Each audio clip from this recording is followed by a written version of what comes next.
Hello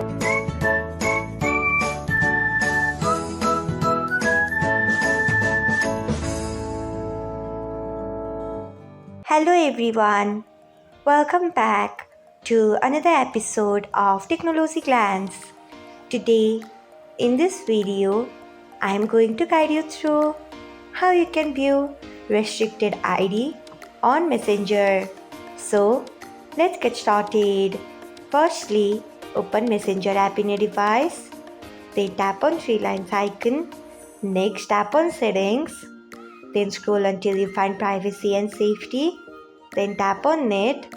Next, you can see the option of restricted accounts.